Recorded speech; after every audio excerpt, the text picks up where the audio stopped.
scene on drop. If I ain't got a weapon, I'ma pick up a rock. And when I bust your ass, I'm gonna continue to rock. Get your ass on the wall with your 2 left feet. It's real easy, just follow the beat. Don't let that fire girl pass. So in the past few months, I've kind of talked about finance on and off, and it's always been kind of like indirectly. Usually I'll be talking about something else, and then I just out of nowhere kind of start like going into a tangent about it. And I know there's a portion of the people that are watching these videos that really fuck with that type of stuff, and there's another portion that they're not a fan of that stuff, right? And it can come off as like super messy. So I just decided this video, I'm just gonna only be talking about that shit, right? There's not gonna be any topic that I diverge into.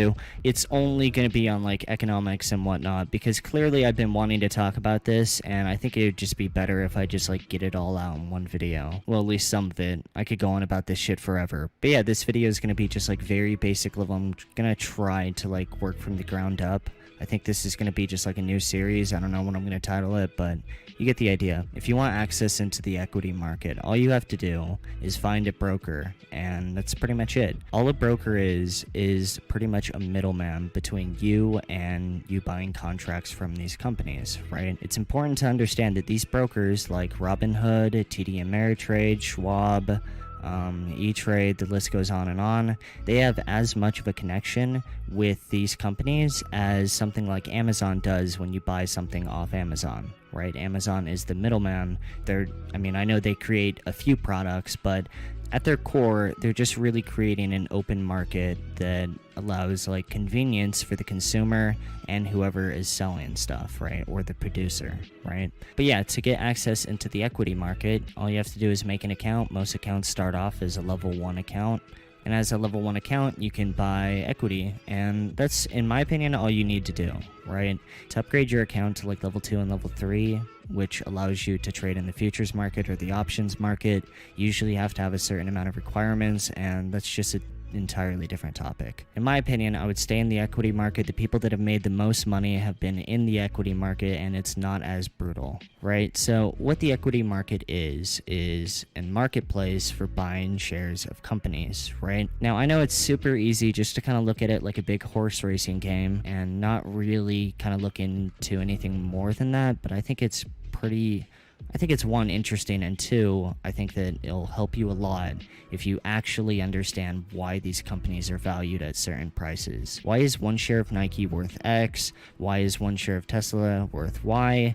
And the easy answer is because there's a bunch of people that are trying to buy and sell it, and there's people that are willing to buy underneath it. But it's not as simple as that. There's a huge difference between buying an ounce of gold versus buying 1,000 shares of IBM. And the main reason why is because one of those things is an asset and the other one is equity. And the difference between those things is, obviously, if you own 1 ounce of gold, you own 1 ounce of gold. If you own 1,000 shares of IBM, you have partial ownership of IBM. Now, obviously, it's not like a huge cut of the pie, you get the idea, but it's still, there's a vast difference between those two things. And obviously, that's because if you just hold 1,000 shares of IBM, you're going to be getting paid dividends, because where does the money that IBM actually makes, where does it go to? It goes to the shareholders. So even if you own just 1 share of IBM, you're going to get paid dividends usually each quarter. And how much money these companies are pulling in is the most important thing besides the price, because the price is always the most important thing. And I know when I say something like that, it sounds super vague, like how the fuck am I even supposed to use this information? Like, you can go on sec.gov and look up these companies' earnings reports, but it's hard to even digest this information, or how am I going to use it? But how most people end up using it is they compare the earnings, or the amount of money that these companies pull in comparison to other companies that work around the same field. And this is how, in my opinion, I've made quite a bit of money off this stuff. Now, if you ever want to get into this stuff, I think it's important to stress that you can't compare earnings reports from certain companies to other companies in different sectors or that are making entirely different products. It doesn't work like that, right? If you look at the price to earnings on something like Google or Facebook, it's really, really bad, right?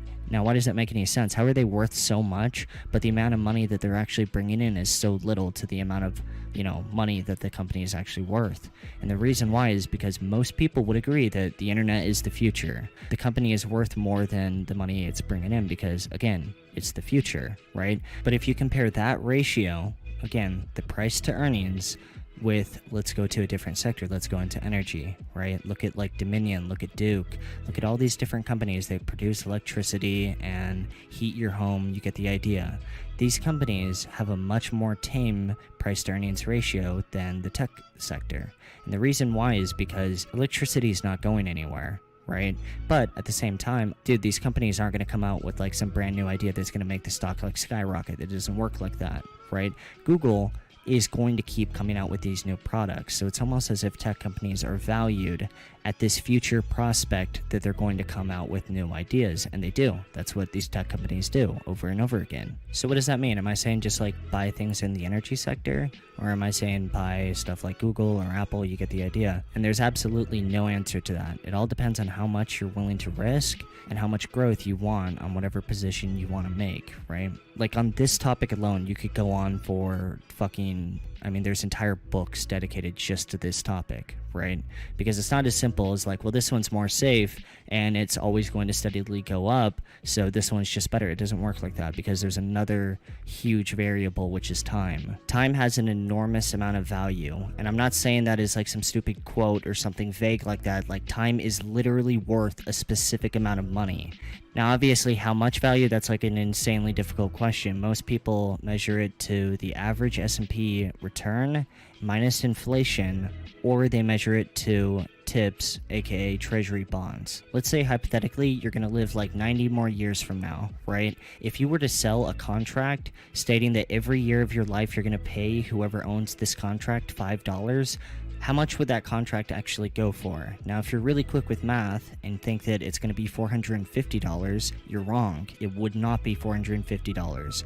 But if you like did all the math, you would be able to like specifically get to a number that it would be worth. And it wouldn't just be like 90 times $5, because there's the time element and there's many other variables that go into it. It's not as simple as just risk versus reward, or just like what is the yield you're actually going to get paid out on. There's a lot of other variables, and this topic goes on forever. But the reason why it wouldn't be worth $450 is because you're going to get paid out through the course of fucking 90 years. That's way too long, and there's going to be inflation, and it's not that ideal, right? So it'd be worth a lot less than $450. Even though, you know, technically that's what you'd be getting paid out in return. You would want much more than that. You would want interest, because technically you're loaning this person money. When you buy bonds, whatever company or whatever group that you're buying bonds from, you're loaning them money, and that's why they pay you out more than what you actually put in. They pay you a yield, or there's a discount. You get the idea. But there's time, there's risk.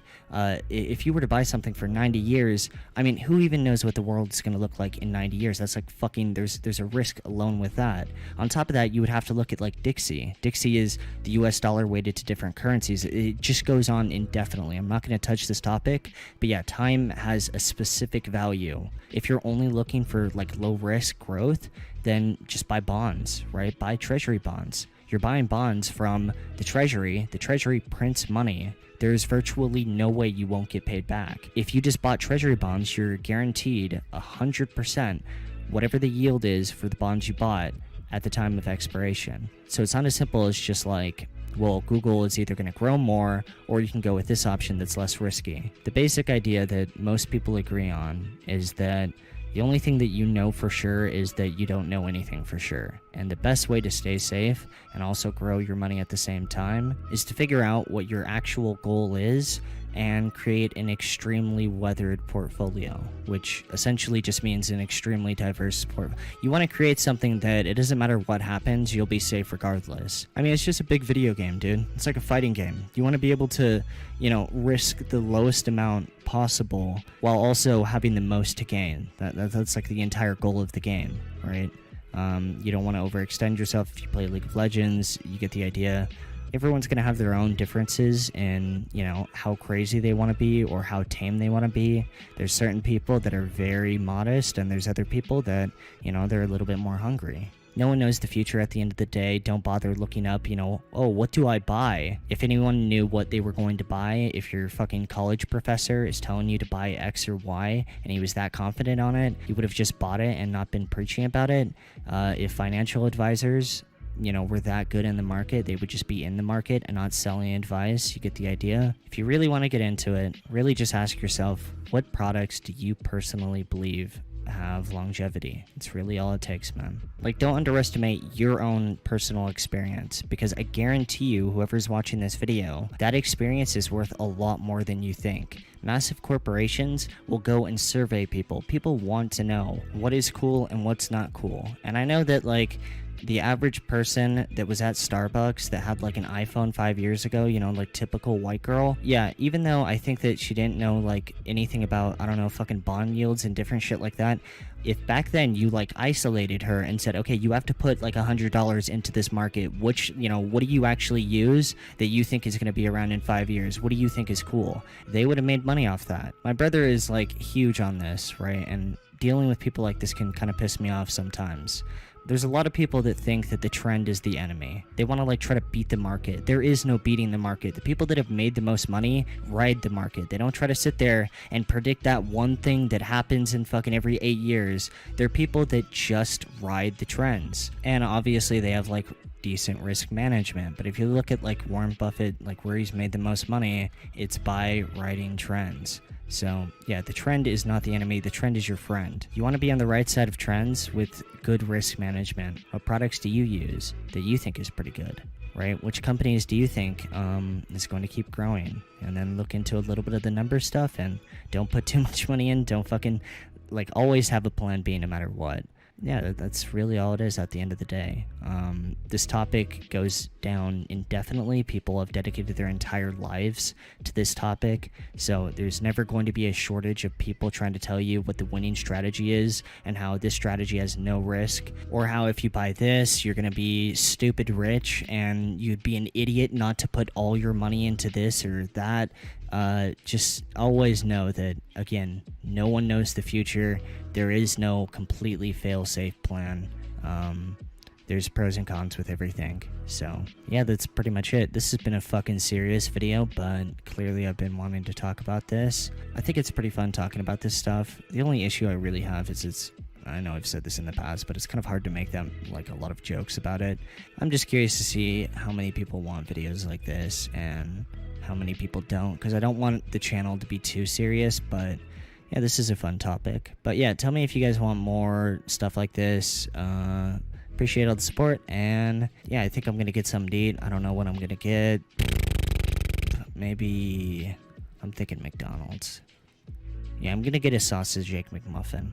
Anyways, good luck everyone. And also, speaking of luck, if you want better luck, check out Always Lucky hoodies. Luck is more important than all this bullshit that I just talked about. Luck beats pretty much all the intelligence on this planet put together. That's not an exaggeration. Nothing is more important than luck. So if you want better luck, yeah, get a hoodie, bro. Because if you're unlucky, I don't care how strong you are, I don't care how smart you think you are, you will get fucked. Like, luck is the most important attribute. This is like not even a discussion. Luck is everything, and if you want better luck, you better get one of those hoodies. Like, bro, I just gave you a free fucking lesson. What the fuck is this? Have a good day. Good luck.